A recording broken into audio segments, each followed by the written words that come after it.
السلام عليكم ورحمة الله وبركاته. طبعا يا جماعة عنوان فيديو النهاردة من غشنا ليس منا. من غشنا ليس منا ده مش كلامي، ده كلام سيدنا محمد صلى الله عليه وسلم. نرجع لموضوع الفيديو. الست ديت ان انا نزلت فيديو ليها قبل كده اهي، راكبة من موقف حلوان، 3 قطارات واقفين فاضيين. هي بتنقي طبعا بعد ما لفت بتنقي بتشوف الكابينة اللي مليانة ناس، في حيث ان هي ما تلاقيش مساحة تقعد علشان تقدر تعمل النمرة اللي هي بتعملها كل مرة. زي ما حضراتكم شايفين في مترو اهو قدامكم من الناحيه التانية اهو، وهي نقت الكابينه اللي مليانه ناس اهو، هتشوفوها واقفه اهي، اهي جايه علينا تمام. وفي كرسي وراها في ظهرها لو انتوا خدتوا بالكم فاضي برضه، مش اصلا هي مش طالعه تقعد. والناحيه التانية خالص يعني الباب ده قفل اهو. الناحيه التانية بقى لو بصيتوا هتلاقوا في مترو تاني.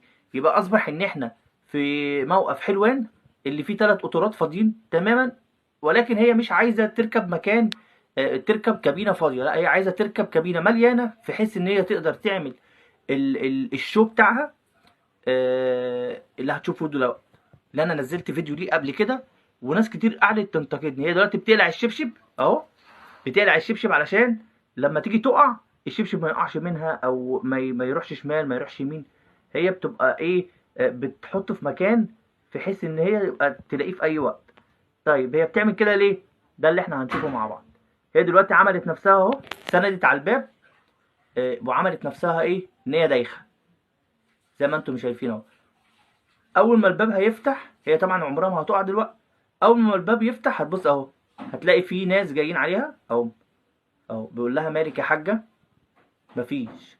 طبعا هي عمرها ما هتقع لان الباب مفتوح، هي مش عبيطه ان هي هترمي نفسها. راحوا واخدينها قبل ما تعمل النمره بتاعتها. هم طبعا ناس ناس طيبه مش فاهمه ان هي دي نمره بتتعمل. اي قعدوها زي ما حضراتكم شايفين اهو، والبنت الجميله هي واخوها قاموا قعدوها. طب هي مش عايزه كده، امال هي عايزه ايه؟ هي عايزه تقع عشان تصعب على الناس. بصوا بقى هي هتعمل ايه دلوقتي، خليكم معايا اهو.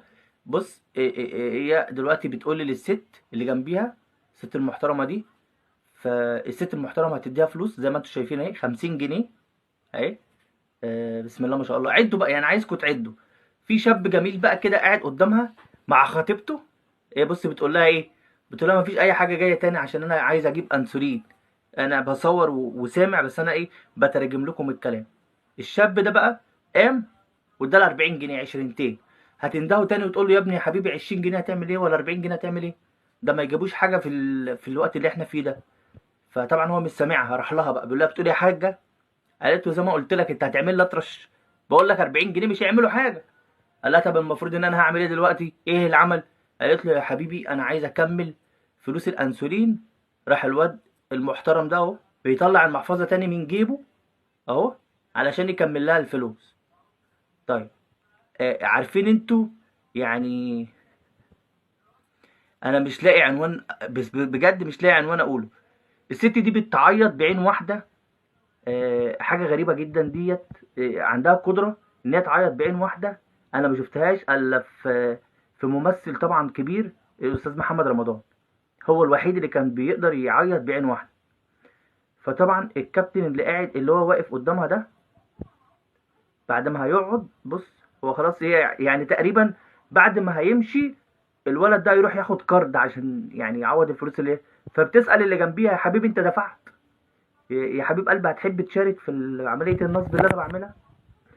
فخلاص انا كده خلصت كلامي. الفيديو يعني الفيديو موضح كل حاجة اهو. بص الفلوس اللي بتعدها قد ايه. بجد حسبي الله ونعم الوكيل. والله انا مش لاقي كلام اقوله تاني غير ان انا اقول لكم السلام عليكم.